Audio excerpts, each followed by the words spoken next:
नमस्कार मित्रों। एक समय स्वर्गलोक में सबसे बड़ा कौन के प्रश्न को लेकर सभी देवताओं में वाद विवाद प्रारंभ हुआ और फिर परस्पर भयंकर युद्ध की स्थिति बन गई। सभी देवता देवराज इंद्र के पास पहुंचे और बोले, हे देवराज, आपको निर्णय करना होगा कि 9 ग्रहों में सबसे बड़ा कौन है। देवताओं का प्रश्न सुनकर देवराज इंद्र उलझन में पड़ गए और कुछ देर सोचकर बोले, हे देवगणों, मैं इस प्रश्न का उत्तर देने में असमर्थ हूँ। पृथ्वी लोक में उज्जयिनी नगरी में राजा विक्रमादित्य का राज्य है। हम राजा विक्रमादित्य के पास चलते हैं क्योंकि वो न्याय करने में अत्यंत लोकप्रिय हैं। उनके सिंहासन में अवश्य ही कोई जादू है कि उस पर बैठकर राजा विक्रमादित्य दूध का दूध और पानी का पानी अलग करने का न्याय करते हैं। देवराज इंद्र के आदेश पर सभी देवता पृथ्वी लोक में उज्जयिनी नगरी में पहुंचे। देवताओं के आगमन का समाचार सुनकर स्वयं राजा विक्रमादित्य ने उनका स्वागत किया। महल में पहुंचकर सब देवताओं ने उनसे अपना प्रश्न पूछा तो राजा विक्रमादित्य भी कुछ देर के लिए परेशान हो उठे, क्योंकि सभी देवता अपनी अपनी शक्तियों के कारण महान शक्तिशाली थे। किसी को भी छोटा या बड़ा कह देने से उनके क्रोध के प्रकोप से भयंकर हानि पहुंच सकती थी। तभी राजा विक्रमादित्य को एक उपाय सूझा और उन्होंने विभिन्न धातुओं स्वर्ण, रजत, कांसा, तांबा, सीसा, रांगा, जस्ता, अभ्रक व लोहे के 9 आसन बनवाए। धातुओं के गुणों के अनुसार सभी आसनों को एक दूसरे के पीछे रखवाकर उन्होंने देवताओं को अपने अपने सिंहासन पर बैठने को कहा। सब देवताओं के बैठने के बाद राजा विक्रमादित्य ने कहा, आपका निर्णय तो स्वयं हो गया। जो सबसे पहले सिंहासन पर विराजमान है वही सबसे बड़ा है। राजा विक्रमादित्य के निर्णय को सुनकर शनि देवता ने सबसे पीछे आसन पर बैठने के कारण अपने को छोटा जानकर क्रोधित होकर कहा, राजन, तुमने मुझे सबसे पीछे बैठाकर मेरा अपमान किया है। तुम मेरी शक्तियों से परिचित नहीं हो। मैं तुम्हारा सर्वनाश कर दूंगा। सूर्य एक राशि पर 1 महीने, चंद्रमा 2.25 दिन, मंगल 1.5 महीने, बुध और शुक्र 1 महीने, बृहस्पति 13 महीने रहते हैं, लेकिन मैं किसी राशि पर 7.5 वर्ष रहता हूँ। बड़े बड़े देवताओं को मैंने अपने प्रकोप से पीड़ित किया है। राम को 7.5 के कारण ही वन में जाकर रहना पड़ा और रावण को 7.5 के कारण ही युद्ध में मृत्यु का शिकार बनना पड़ा। उसके वंश का सर्वनाश हो गया। राजा, अब तू भी मेरे प्रकोप से नहीं बच सकेगा। राजा विक्रमादित्य शनि देवता के प्रकोप से थोड़ा भयभीत तो हुए, लेकिन उन्होंने मन में विचार किया, मेरे भाग्य में जो लिखा होगा ज्यादा से ज्यादा वही तो होगा। फिर शनि के प्रकोप से भयभीत होने की आवश्यकता क्या है। उसके बाद अन्य ग्रहों के देवता तो प्रसन्नता के साथ वहां से चले गए, लेकिन शनिदेव बड़े क्रोध के साथ वहां से विदा हुए। राजा विक्रमादित्य पहले की तरह ही न्याय करते रहे। उनके राज में सभी स्त्री पुरुष बहुत आनंद से जीवन यापन कर रहे थे। कुछ दिन ऐसे ही बीत गए। उधर शनि देवता अपने अपमान को भूले नहीं थे। विक्रमादित्य से बदला लेने के लिए एक दिन शनि देव ने घोड़े के व्यापारी का रूप धारण किया और बहुत से घोड़ों के साथ उज्जयिनी नगरी में पहुंचे।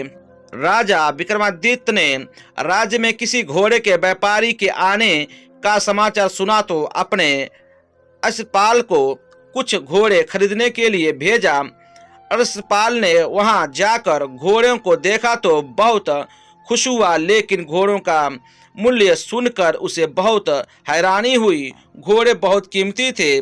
अश्वपाल ने जब वापस लौटकर इस संबंध में बताया तो राजा ने स्वयं आकर एक सुंदर और शक्तिशाली घोड़े को पसंद किया। घोड़े की चाल देखने के लिए राजा उस घोड़े पर सवार हुआ। तो वो घोड़ा बिजली की गति से दौड़ पड़ा। तेजी से दौड़ता हुआ घोड़ा राजा को दूर एक जंगल में ले गया और फिर राजा को वहां गिराकर जंगल में कहीं गायब हो गया। राजा अपने नगर को लौटने के लिए जंगल में भटकने लगा, लेकिन उसे लौटने का कोई रास्ता नहीं मिला। राजा को भूख प्यास लग आई।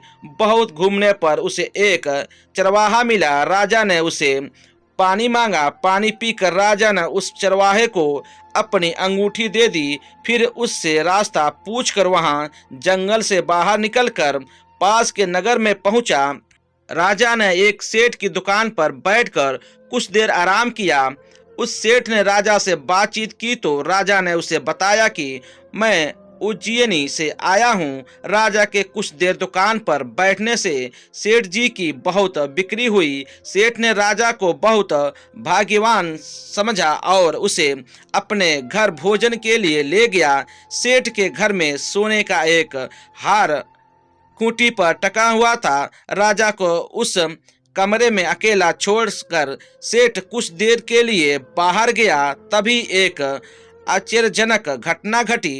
राजा के देखते देखते सोने के उस हार को खूंटी निगल गई। सेठ ने कमरे में लौटकर हार को गायब देखा तो चोरी का संदेह राजा पर ही किया, क्योंकि उस कमरे में राजा ही अकेला बैठा था। सेठ ने अपने नौकरों से कहा कि इस परदेसी को रस्सियों से बांधकर नगर के राजा के पास ले चलो। राजा ने विक्रमादित्य से हार के बारे में पूछा तो उसने बताया कि उसके देखते ही देखते खूंटी ने हार को निगल लिया था। इस पर राजा ने क्रोधित होकर चोरी करने के अपराध में विक्रमादित्य के हाथ पांव काटने का आदेश दिया। राजा विक्रमादित्य के हाथ पांव काटकर उसे नगर की सड़क पर छोड़ दिया गया। कुछ दिन बाद एक तेली उसे उठाकर अपने घर ले गया और उसे अपने कूल्हे पर बैठा दिया। राजा आवाज देकर बैलों को हाँकता रहता।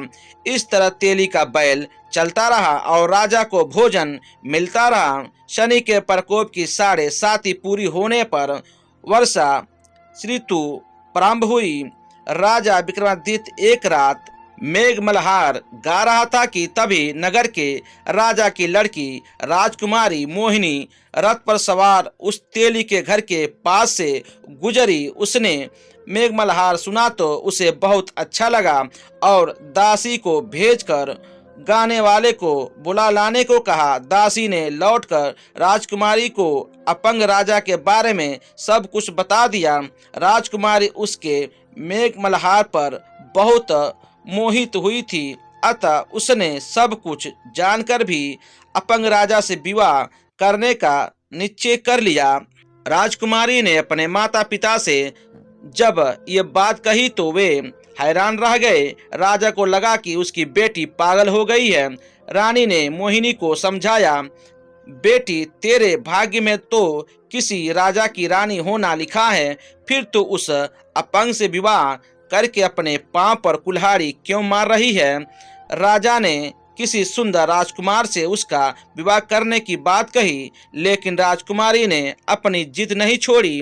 अपनी जिद पूरी कराने के लिए उसने भोजन करना छोड़ दिया और प्राण त्याग देने का निश्चय कर लिया। आखिर राजा रानी को बेबस होकर अपंग विक्रमादित्य से राजकुमारी के विवाह करना पड़ा। विवाह के बाद राजा विक्रमादित्य और राजकुमारी तेली के घर में रहने लगे। उसी रात सपन में शनिदेव ने राजा से कहा, प्रजा तुमने मेरा प्रकोप देख लिया, मैंने तुम्हें अपने अपमान का दंड दिया है। राजा ने शनिदेव से क्षमा करने को कहा और प्रार्थना की, वे शनिदेव अपने जितना दुख मुझे दिया है अन्य किसी को ना देना। शनिदेव ने कुछ सोचते हुए कहा, राजा मैं तेरी प्रार्थना स्वीकार करता हूँ। जो कोई स्त्री पुरुष मेरी पूजा करेगा, शनिवार को व्रत करके मेरी कथा सुनेगा, उस पर मेरी अनुकंपा बनी रहेगी, उसे कोई दुख नहीं होगा। शनिवार को व्रत करने और चींटियों को आटा डालने से मनुष्य की सभी मनोकामनाएं पूरी होगी। प्राप्त काल राजा विक्रमादित्य की नींद खुली तो अपने हाथ पांव देखकर राजा को बहुत खुशी हुई। उसने मन ही मन शनिदेव को प्रणाम किया। राजकुमारी भी राजा के हाथ पांव सही सलामत देखकर आश्चर्य में डूब गई। तब राजा विक्रमादित्य ने अपना परिचय देते हुए शनिदेव के प्रकोप की सारी कहानी कह सुनाई। सेठ को जब इस बात का पता चला तो दौड़ता हुआ तेली के घर पहुंचा और राजा के चरणों में गिरकर क्षमा मांगने लगा। राजा ने उसे क्षमा कर दिया, क्योंकि ये सब तो शनिदेव के प्रकोप के कारण हुआ था। सेठ राजा को अपने घर ले गया और उसे भोजन कराया। भोजन करते समय वहां एक आश्चर्यजनक घटना घटी। सबके देखते देखते उस खूंटी ने वो हार उगल दिया। सेठ जी ने अपनी बेटी का विवाह भी राजा के साथ कर दिया और बहुत से स्वर्ण आभूषण धन आदि देकर राजा को विदा किया। राजा विक्रमादित्य राजकुमारी मोहिनी और सेठ की बेटी के साथ उज्जैनी पहुंचे तो नगर वासियों ने हर्ष से उनका स्वागत किया। उस रात उज्जैनी नगरी में दीप जलाकर लोगों ने दिवाली मनाई।